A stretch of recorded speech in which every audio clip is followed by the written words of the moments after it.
Hi, I'm Alicia. And I'm Robin, and you're listening to Bowel Moments, the podcast sharing real talk about the realities of IBD. Served on the rocks. This week, I was joined by guest host and past guest of the show, Lauren Erbach Barnfield, and we talked to Dr. Abdul Elkadri. Dr. Elkadri is the assistant professor of medicine at the College of Wisconsin, and he's a pediatric gastroenterologist. We talked to him about attending med school in Lebanon and the challenges that he faced when he moved to the United States to practice. We talked to him about his research, including on genetics and genetic phenotyping. We talked to him about his special interest in very early onset inflammatory bowel disease, and so much more. We had a lot of fun talking to him. Cheers. Hi, everyone. This is Alicia, and welcome to Bowel Moments. I am really excited to be joined by a guest host tonight because Robin is off watching an opera. She's all being cultured. So I am joined tonight by my good friend, Lauren Erbach Barnfield. Lauren, thank you for coming on to co-host the show with us. Thank you for having me. I'm excited to be here, and I'm excited that we have our guest, Dr. Abdul Elkadri. I've known him for, I don't think I'm going to say how many years because it makes me... It just dates me in a way that I'm not interested in. But I'm so excited to be here and be co-hosting and excited that you're here, Dr. Elkadri. So it sounds like 20 years, right? I know. When you say it like that, it's like we've known each other for forever. Right? You guys were fetuses together, really. Do you remember back in the right? Like the crash of this Wall Street crash back in right? And I think this is the part where I ask, what are you drinking, right? I am drinking Nespresso coffee, not an advertisement, but gosh darn it, what great espresso. And it's got a chocolatey flavor. Yeah. Very nice. I know. Lauren, what are you drinking? I'm boring again. I feel like last time I was on with you, I was drinking water, and I'm drinking flavored water again, although it should be caffeine o'clock because I will be writing a 5-page paper when we are done recording. So double spaced. No, single space. My God. I know. Horrible. Incorrigible. Incorrigible these people are with these with these incorrigible deadlines. I am drinking a Zinfandel. So tonight I had opened a bottle of Zin on Sunday, and so I figured I'd finish it up since it is delicious. So cheers, guys. Zin. Cheers. Cheers. Well, Dr. Abdul, welcome again to the show. We're very excited to have you. Next question for you is, what is your IBD history? What brings you into our community? Why did you choose GI and IBD specifically? I didn't choose GI. GI chose me. I don't know. It's so it's weird. I actually never wanted to do research. And then I ended up being one of the first people of my class to do research, more of necessity more than anything else, because I trained in the Middle East and traveled back, couldn't come back in the United States, very long story, and ended up accidentally getting into research. My wife has Crohn's disease, and they were recruiting at Mount Sinai Hospital in Toronto for a genetic study. It was an NIH study. And I started kind of answering some of the questions, and the research coordinator was like, boy, you seem to know what you're doing. I'm like, well, yeah, I'm a doctor. She's like, well, where's your clinic? I'm like, it doesn't work that way. I'm still in kind of pre-training. She's like, huh. So I don't get it. And we kind of talk for a bit. She's like, boy, we have somebody who needs to kind of review a bunch of charts. I'm like, I'm not doing anything. So I ended up reviewing charts and phenotyping patients. And that led me to kind of get into the circles of the NIDDK and NIH studies on genetics, and then some serological markers, Prometheus testing. And then, the rest is yada, yada, yada. Here I am. So but that's the short story. That doesn't tell us how you chose pediatric gastroenterology when you got through all of that. Adults are very difficult. I'd rather talk to parents. Parents are adults. Yeah, but kids don't lie. It's really beautiful, right? Like if you actually listen to kids, they'll tell you what's going on. Or if you look at their growth curve, it's always going to be there. You just have to kind of look at it. And I mean, I guess most parents are on board with the plan, and they all are there for the sake of the child. And I don't know. Most of the stuff you do is pretty thankfully non-fatal. So I don't know, I gravitated towards it and it just made sense. And, it's cool. You can be a goofball. Heck, in Toronto, we had a clown who would go around and you'd get in an elevator with him, and it was a clown. It was full on. No, not the scary clown. No, it doesn't matter. All clowns are awful. Oh no, this dude was actually legit one of the best human beings I've ever met. I met him out of clown or out of costume. I don't know what would you say them in person? I don't know. I didn't recognize who he was, and he's like, "Yeah, I'm the clown." I'm like, wow, and he's like a normal dude, and he's like, "Dude, I get paid to play cards with kids all day. Like this is the bomb." So all right, so that's kind of why I think I did it. I don't know. That's it. And again, like I said, here I am. You just have these moments where you look back, you're like, "Gosh, I kind of can connect the dots," but it was a series of happenstances. I don't know. Is that the right word? Is that a correct use of that word? Yes. Sure. That's what it was.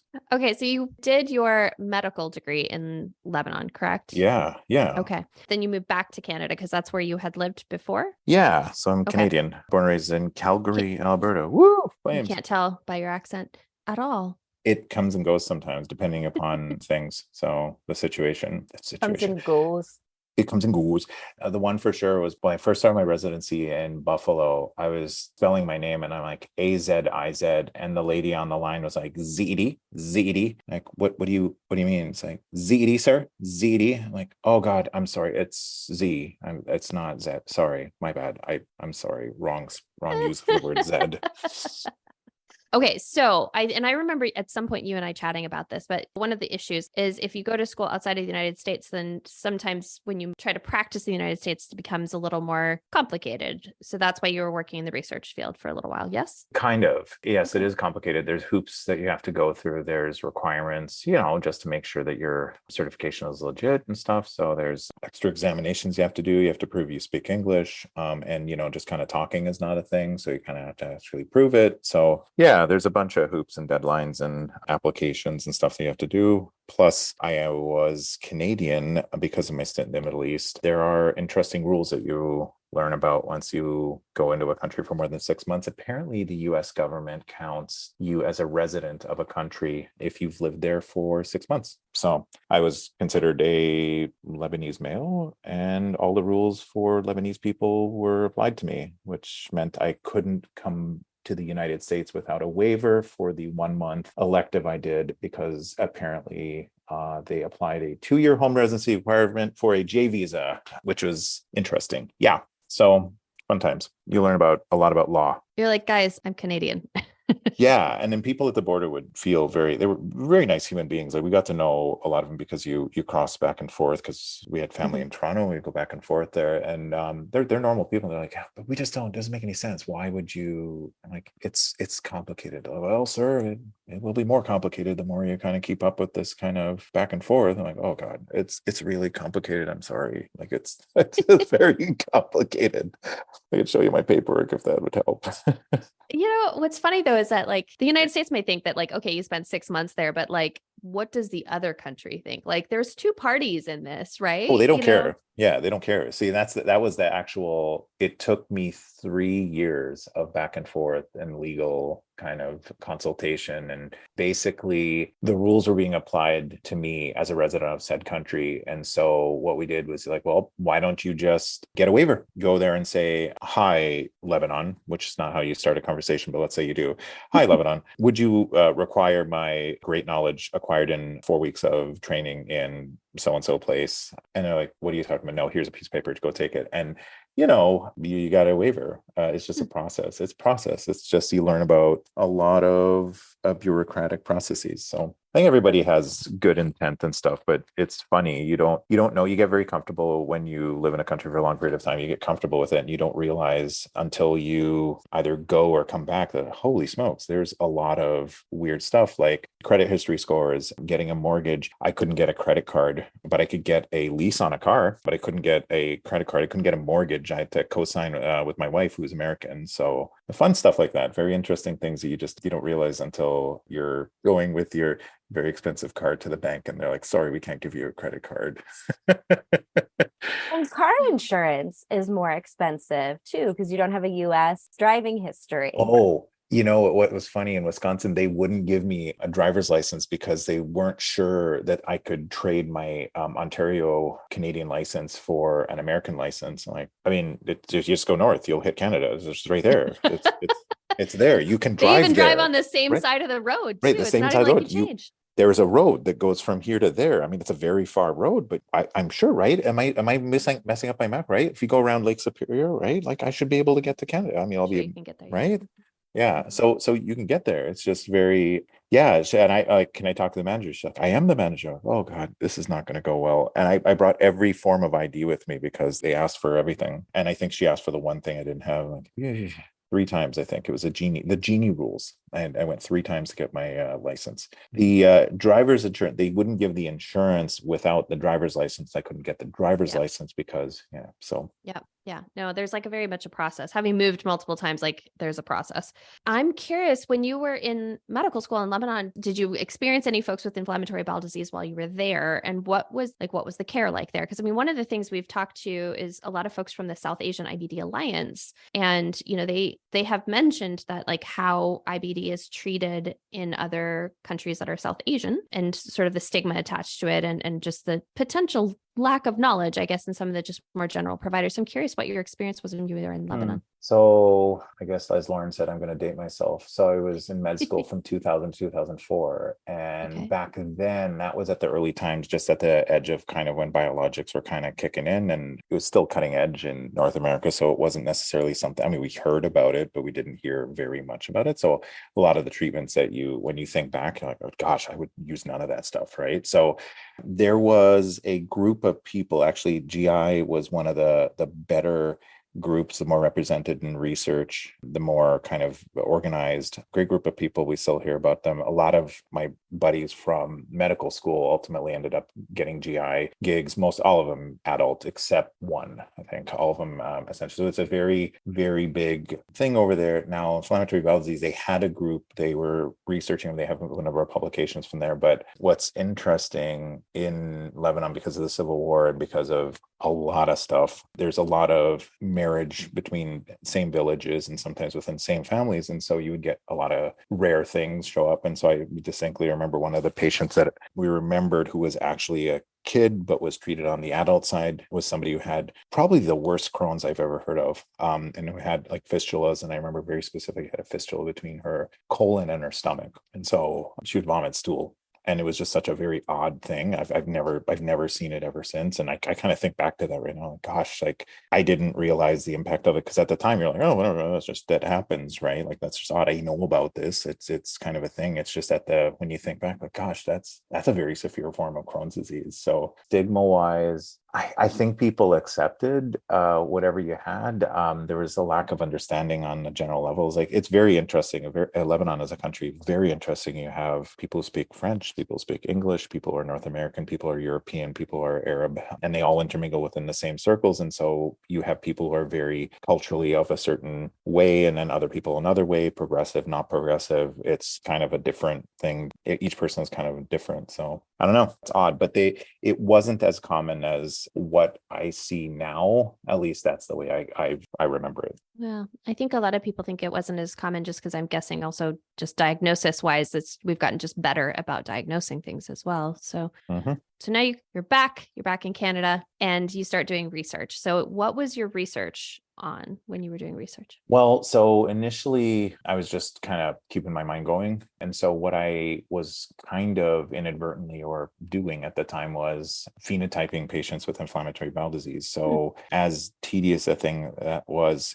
I don't know, I guess it exercised a weird portion of my brain where I could kind of classify people and kind of like, oh, you have terminal ileal type Crohn's disease, and nope, you have extensive Crohn's disease with colon. And so you got these like concepts drilled in from the beginning. And I happened to, the first person who I ended up working with was Mark Silverberg. Mark Silverberg is the lead author on the Montreal classification, and essentially what we know about the classification of inflammatory bowel disease that we follow through on. And here I am talking with the guy who was kind of one of the architects of it. And so we would initially, I'm like, I don't know, there's like this weirdness over here, and I'm not sure if this person has this or this. And he'd chuckle. He's like, you're right. And so it was like you're talking with a person who's very on a high level, and the conversations, there were times at one point where it was like, he's whatever you want. I think you kind of understand it. And I was like, oh, cool. I think I'm getting this high level of stuff.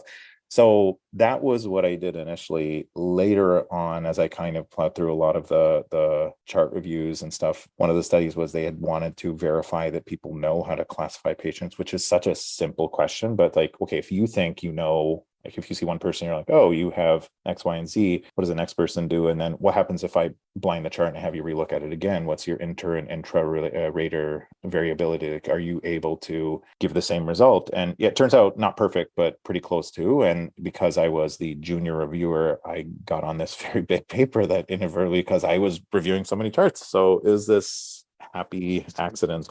Follow-up question for you on that one. Did you notice when you were looking at this, when you were looking at people's reaction to diagnosis after it was blinded, did you notice any correlation? Did things change because of people's gender and or ethnicity? Not really. So the way that they Okay. did it was super weird. They took the major sites, and I forget how many sites that were involved in the study. They took the chart as best as they could, and then, because it was all paper charts at the time, threw it into a PDF and then blinded everything as best they could, and then had you review the whole chart, however many pages was in there. So it was your best guesstimate as of what the document was telling you was going on. And sometimes it was the documentation, sometimes it was like there were very real issues. If you're in a teaching hospital, you had people just copying notes over, so you didn't know if the person who was writing the note actually knew what they were talking about. So there was all these very like minutiae, like weird nerdy minutiae that creeped into the whole, okay, so do I actually know what's going on? One of the weird ones is like, okay, so if somebody says, and this happens very commonly, where a parent will say,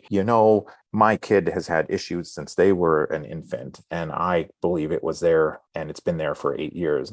I have no way of knowing that. And you had to at some point find some way to kind of differentiate that. And you would get biased sometimes by how they would describe it and how somebody would describe what they said. And it's hard to know. There's always going to be a lag time between when they think they had inflammatory bowel disease and when they actually did. So we still deal with that now, because people show up before their diagnosis and they're like, I know there's something that's wrong. I feel that there's something that's wrong. And do you do your best to try to figure it out? And sometimes it's below the ability of what you're really able to detect. So, but it wasn't like, you're saying, like, I think, like, were we biased? Is that what you're kind of asking? I was curious if you saw any sort of difference in if somebody knew the gender and or race of somebody, whether like there was a difference. Did they change the diagnosis when it was blinded? Did you notice that people had changed anything?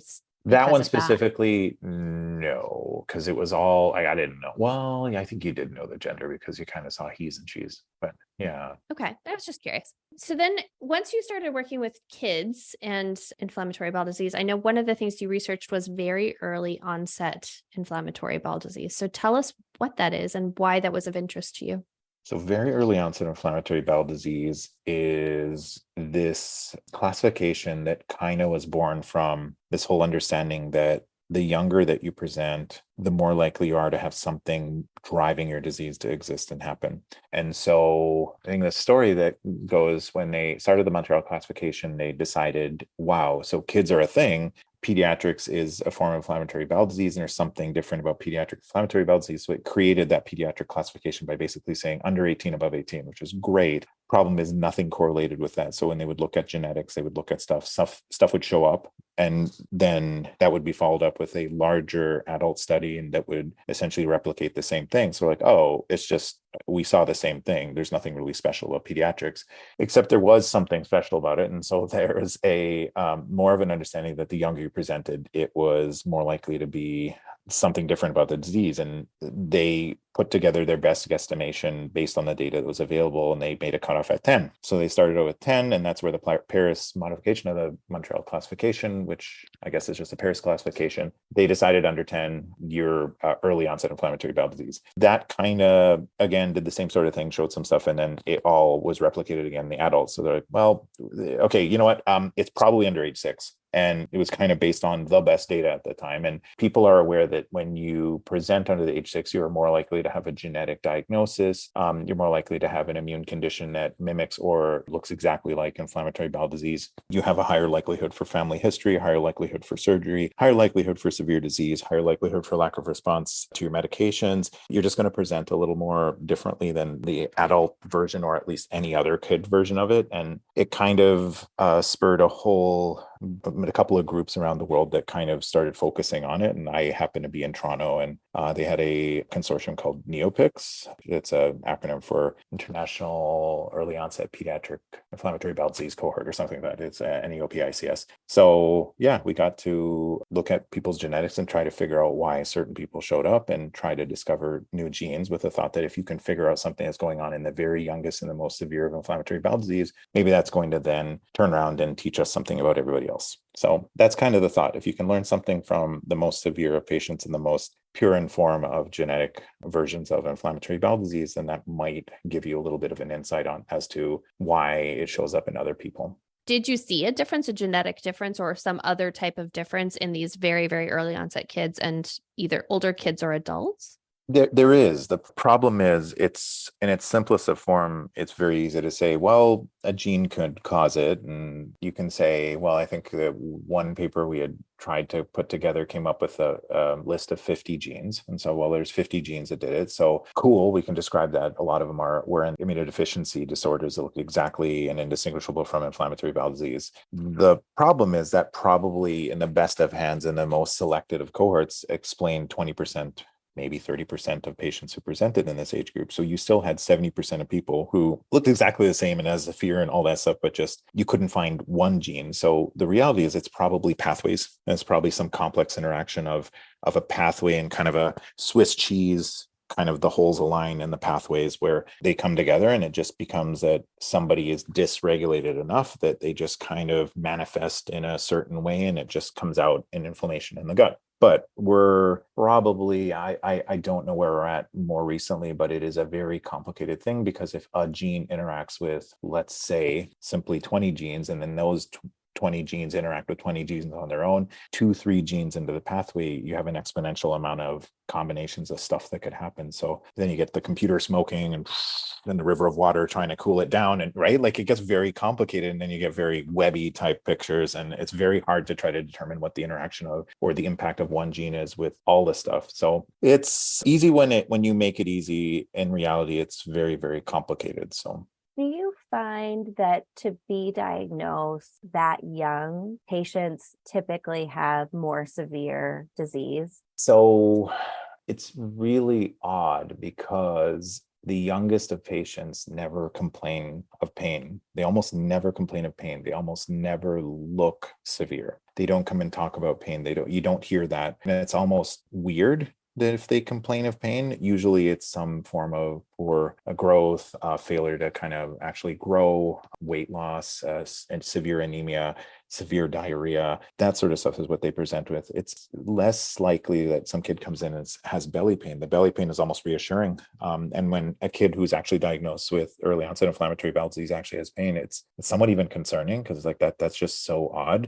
It's Do just you think that that's because they don't have pain, or because that's all they've known? I think it's because that's all they've known. Gosh, you can get into a whole discussion of pain as a construct. I think pain is just a change from a state of what your normal is to another state that's just higher than where you're at. Hence, I don't know. I sometimes think if somebody does not experience pain and hardship, which is such a hard thing to say, because that carries in it a judgment level. But if you can look at it conceptually, if somebody sits at one certain level the whole period of time and then suddenly goes up to a higher level of stimulation or whatever it is, then that's going to be the whole world of difference for them. And so you'll see some people complain of severe pain, and you're like, but it's just like you got a little bit of stuff going on. I got this other guy over here who's just always flying here at 99 out of 100. I think they don't know. I that's the only way I conceptualize it, because I don't know how else it is that they don't experience. I mean, they experience what it is that's going on. It just doesn't matter to them as much as if you or I stub my toe or something. I'm like, gosh, that's the worst ever, right? Like,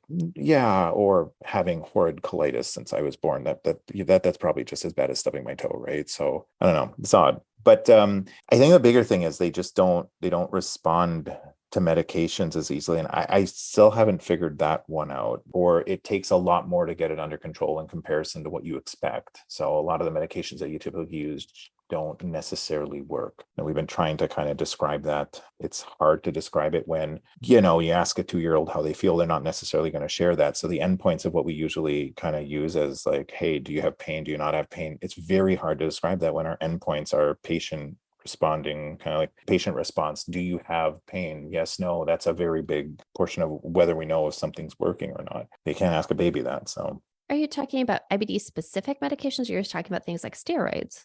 steroids are great. They're horrible, but they're great. They work. It's more the IBD medications. So your anti-TNF medications, your biologic meds, the stuff that has almost become mainstream medications, they don't work as well in the very young kids. And so you find yourself having to use other tactics, other techniques, mechanisms, combining medications together, trying to go in a stepwise fashion. It's very complicated when you don't necessarily have a great endpoint, and a lot of the things that you expect to work aren't working. So it's weird, but it's part of the complexity that keeps my mind kind of going. And I find interesting in it because it's like the severest form of the inflammatory bowel disease kind of problem. When I looked you up on PubMed, which I love to do, one paper that you're on is IBD subtype with a single gene variant, monogenic IBD.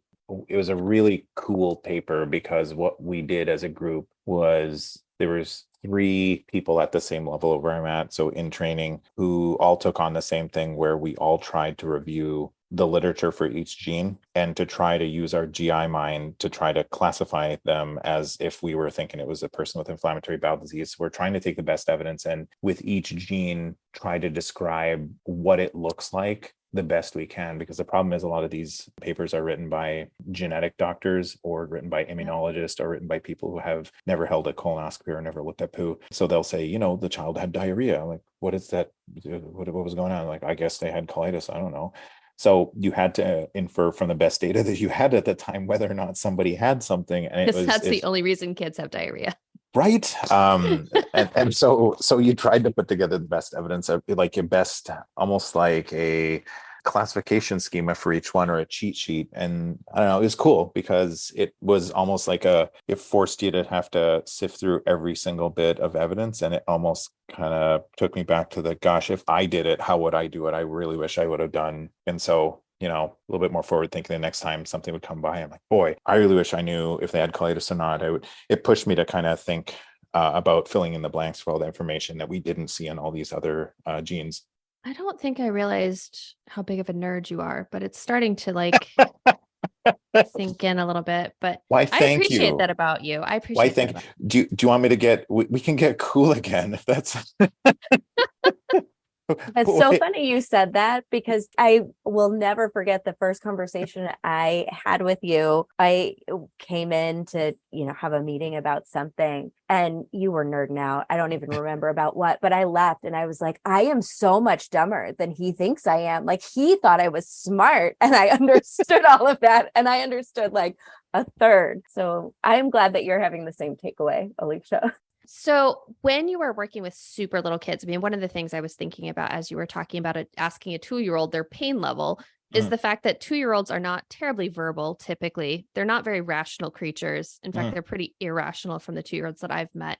So when you were working with these kids, and obviously you have to work with their parents some, and you're doing things like exams and colonoscopies and talking to them and having to, put them on medicines, how are you talking to these kids about their disease? Like, what are you saying to them when you're talking about like ulcerative colitis? Because the concept is absolutely foreign to children. So how do you explain it? You don't, right? And that's the thing. You don't, but they also know they're sick and they know something's happening and know you have to do stuff. So how do you explain that then? I mean, you talk about their poopies and you talk, like the interesting one is the parent will tell you that they have or don't have pain, or they'll describe it. And the one thing I must have seen somebody do this. So I've emulated it ever since. I'll ask the kid, where's your tummy hurt? Like right when I go to the exam, can you show me where your tummy hurts? And the parents will be like, it does. I'm like, don't jump in. Let's show me. And they'll be like, it just hurts right over here on this one thing. And they wouldn't have ever shown you the location. Now, whether or not it's real, I never know, but it's interesting sometimes. Like I said, like, I don't think kids will give you their explanation or their understanding at best of what they think is going on, but they never lie. They don't fundamentally lie. And it's like, you just got to listen to them. You have to ask the question in a certain way, but I don't think they know. And one of the harder things that as I get older here, and I've followed people for a long enough period of time, is what do they understand of what their inflammatory bowel disease? That's the next big problem, because I've been here 7 years. So at 7 years of disease, I now know kids for 7 years. And I ask them now, it's kind of in my kick this past year, I ask them, can you tell me what do you remember about your disease? And I try to kind of calm the parent down when they start telling me, like, I know, but can you tell me what you know about their disease? And they'll tell you, I think I was in the hospital, or I think I remember I didn't like certain foods. And it's this weird understanding of it. And they'll like tear up. They're like, my God, you don't remember you were sick? You had blood in your stools, you were vomiting, you didn't. And it's like, no, they don't remember any of that stuff. The concept of time, the concept of how they conceptualize it, completely different. It just completely throws things off, which I think down the line is going to be its own problem. Like, I don't know what they're going, how do you explain something to somebody who's only known with this new era of these medications basically making you completely well and make you almost absolutely as normal as possible, and you don't know what you have? Like, how do you know? It comes down to probably the only thing they feel is, I got to take this medicine. I got to go see this guy. We got to talk about my poos. And I try to add on the whole Camp Oasis thing, because that cool bit is that they meet other people who are somewhat the same. And to be honest, as much as I sit and talk about stuff, they don't care what I say. That's why a lot of people say it's life-changing. They meet other people who are just like them. And that, I don't know, Bluetooth level of conversation that happens between kids is just, it's insane. They come back, they're like, somebody just like me. Like, okay, cool. I don't know how to relay that in any other way. So that is very true. Yes, I think Camp Oasis is a truly magical experience for the kids, as well as the providers like you who go to Camp Oasis and donate your time. So thank you for doing that. So sticking with like super little kids and unreliable narrators of their life, does that mean you have to do more like scoping of kids? Because again, we're talking about like, so say you give them a drug and you're like trying to figure out whether they're responding to it. Are you having to go in and scope more frequently for kids because of the fact that they are not as reliable of a narrator, I guess is a better way of saying it? That question I would have answered differently at different times. And I think that's one of the things that if I'm trying to say I'm a different person, I think I am a different person. When I first came in, I was very much, I watched things like growth. I watched things like their labs. I watched things like the reports on what was going on, the subtle, indirect things, right? And you wait for that and you see if there was any improvement. You're like, okay, cool. I can kind of get a sense of what's going on. And then if I have to, the scope becomes a thing. I'm kind of realizing, and I don't know if it happened just at about the time the pandemic hit. I don't know. I have no idea. I don't know what the endpoint is. And the endpoint more and more over time has become, I don't just want to hear that it's better. I want to actually know that it's better to the microscopic level. And if you can get to that perfection level, cool. You're to the fullest of remission and you can kind of go cruise control and kind of just relax, take a victory lap or whatever you want to say, right? And so I've tried to introduce the whole concept of repeat scopes. And I don't know, it's got to answer a question, right? And if your question is, are you better? Then I kind of I'll offer that to families as, I think this helps us get reassured that we are doing the right thing. But if I don't think it's going to change anything, I don't do the scope. And there are, without going into details, some of my patients, I'm very semi-suspicious there is a little something that's going on. I've found myself in the past year or two with kind of this more recent review of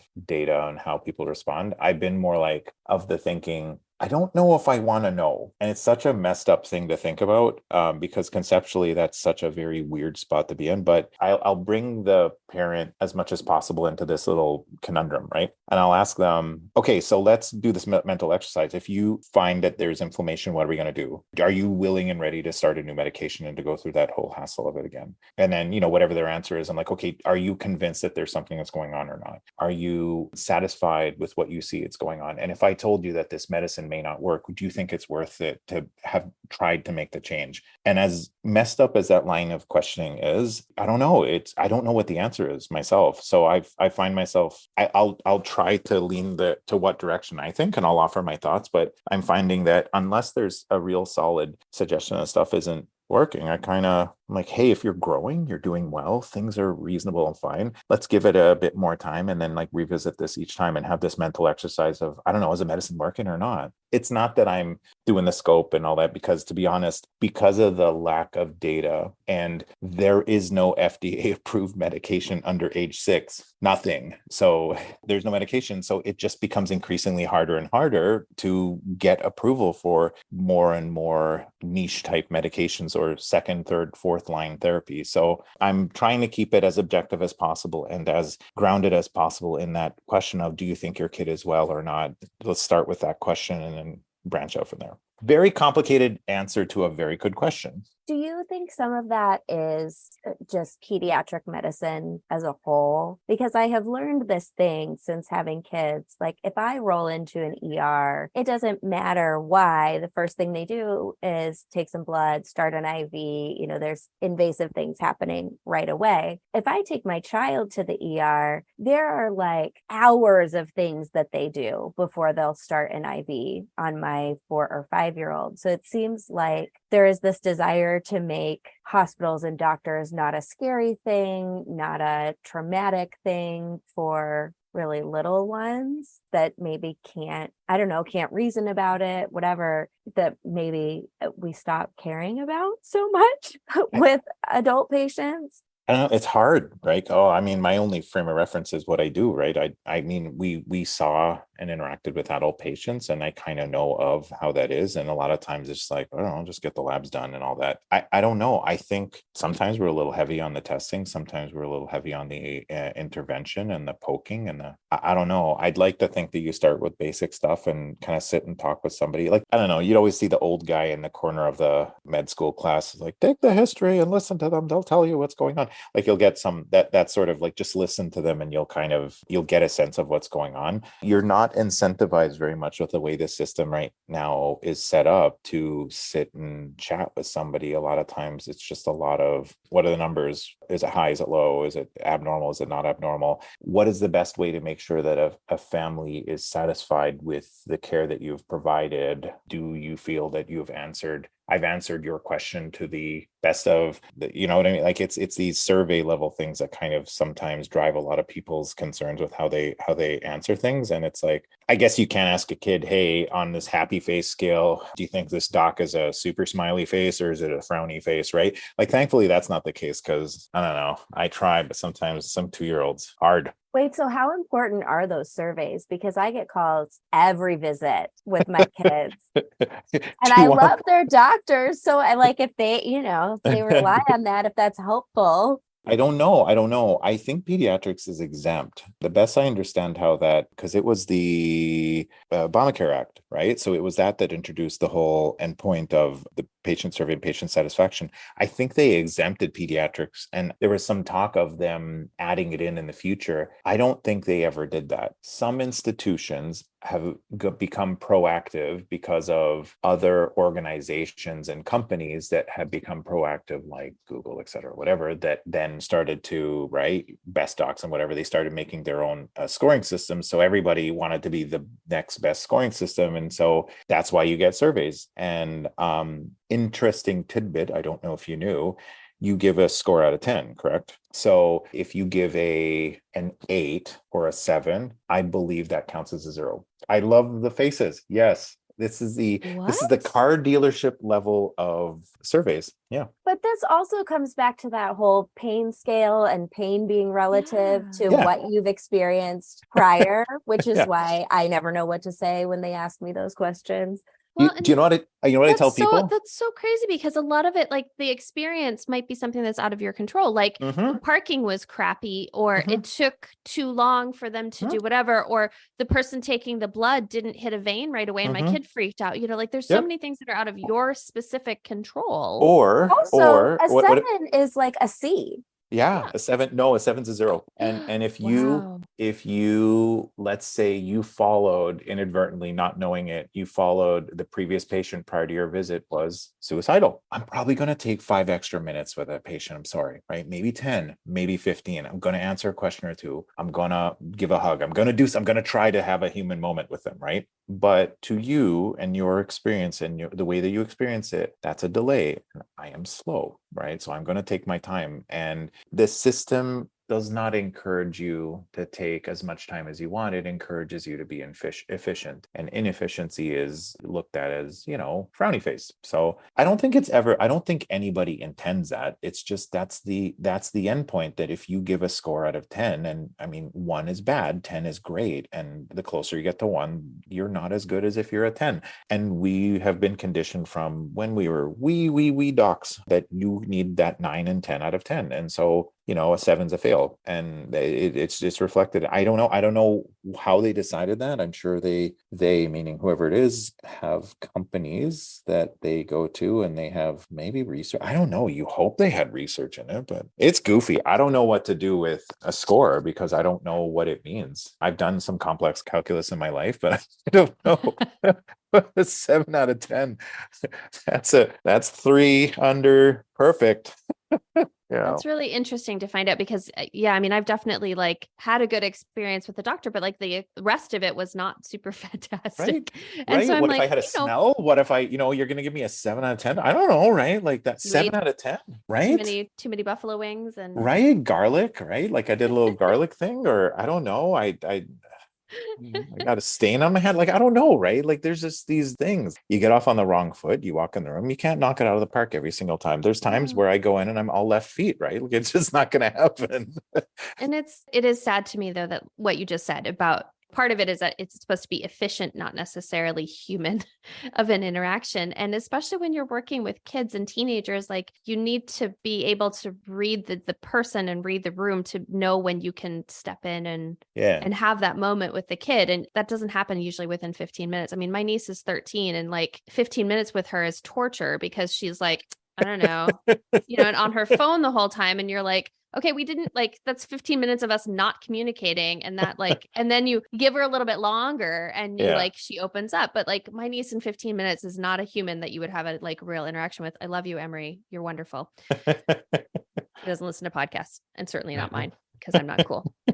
So Dr. Elkadri, in working with teens, especially, this is one thing I'm very curious about because, we already know in people in general with inflammatory bowel disease, they have a little bit of eating patterns that can look disordered, restricting what they're eating for lots of very good reasons. But I am curious, especially if when you're working with teenagers or people that are sort of going into puberty and things like that, and they start to really get conscious of their bodies and body image, at what point do you start to be concerned about eating disorders themselves, not disordered eating, but eating disorders? So things like anorexia, bulimia within this population. How do you handle that when you're working with these folks? Because again, eating is a huge thing for our community. It's it can be fraught with peril, but how do you screen for that and sort of take out the disordered eating that's associated with disease and with having a disease that's not well controlled and entering it into more of the actual eating disorder realm?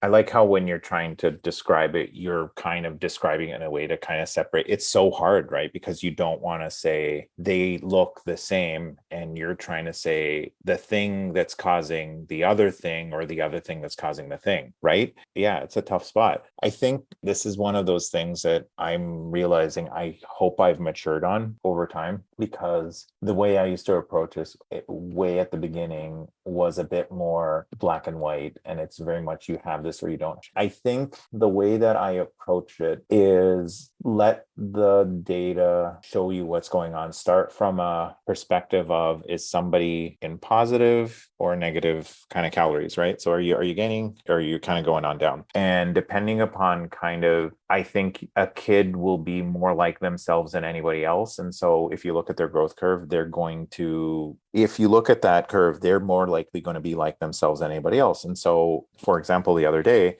somebody kind of did a growth curve thing. And then on one day exactly, you can put a line, and it's every other point of data was along that other line. I'm like, hey, what happened in November? And they're like, what do you mean? November, what happened in November? And they started football and basketball and so on. So I'm like, cool. We'll circle back to that. I'm just going to throw a little comment over here. You're doing great. You happy with things? Yeah, you're happy with things. And I try not to draw attention to it. And I just kind of go to the family. Check this out. There's this curve. Really interesting. It looks like the person is doing a little something different. They're consistently doing something different. And time figures it out, you have to kind of accept the fact that you can't necessarily figure it all out from the first time or second time. And if you have an explanation for stuff and you kind of have okay, they did sports or they did something, then, and it correlates very clearly with it, you go into wintertime and suddenly their weight goes back up again. Okay, you're very much a person who's exercising and having caloric changes, like, or metabolic rate changes between one day and another time. You got an explanation for it. It's when you pick up a date and you're like, hey, what happened over here? And you're like,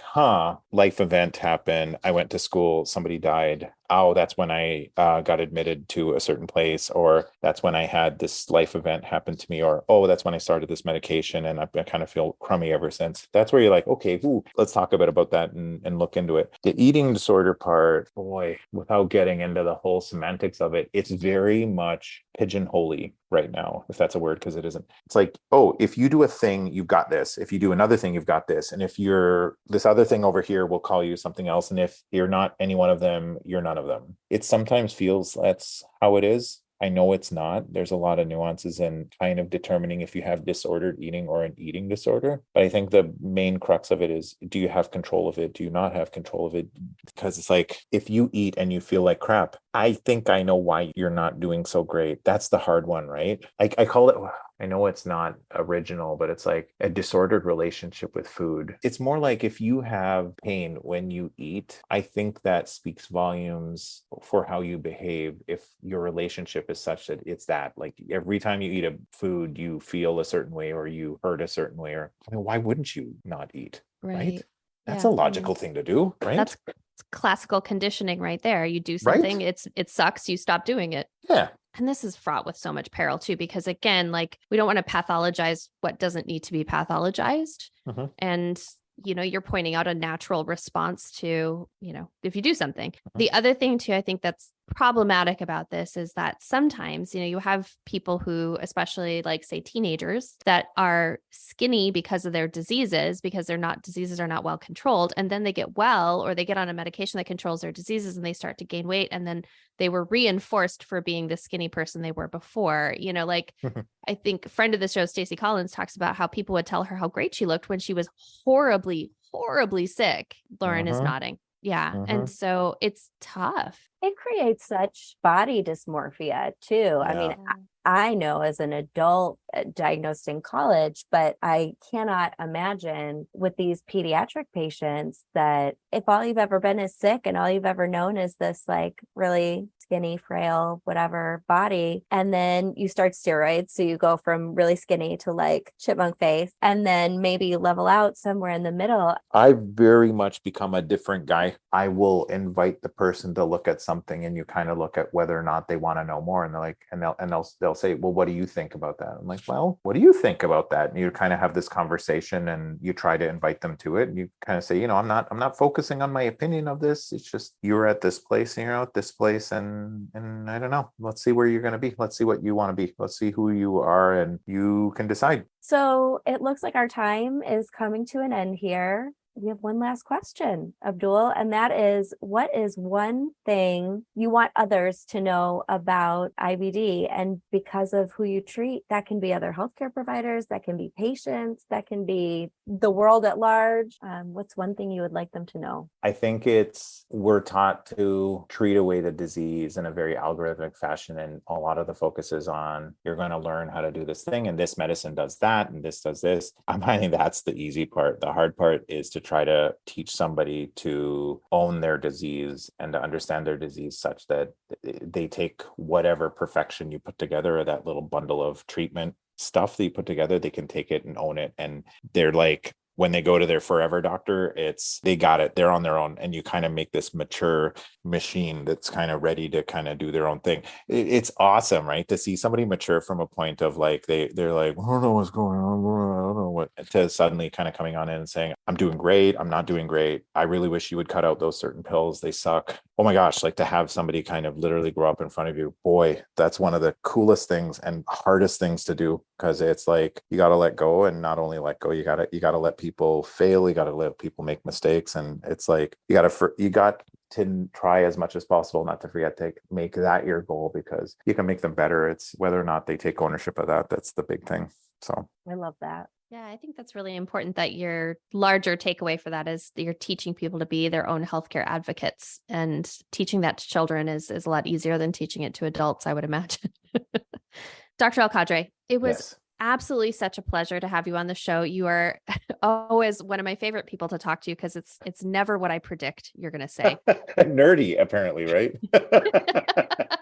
Thanks, I think. I don't know, right? Yeah, it's a compliment. Yeah, you're a wild card in like the best possible way, and I adore it. So Gosh, if only everybody picked up that wonderful way of looking at it. So like, I don't get it. I don't get you. Sure. All right. Sorry. thank you for being on the show. Thank you for inviting me. Lauren, for being my co-host tonight and filling in for Robin. And thank you, everybody, for listening. And cheers. Cheers. Hi, this is Dr. Elkadri. If you enjoyed this episode, please rate, review, subscribe, and share it with your friends! !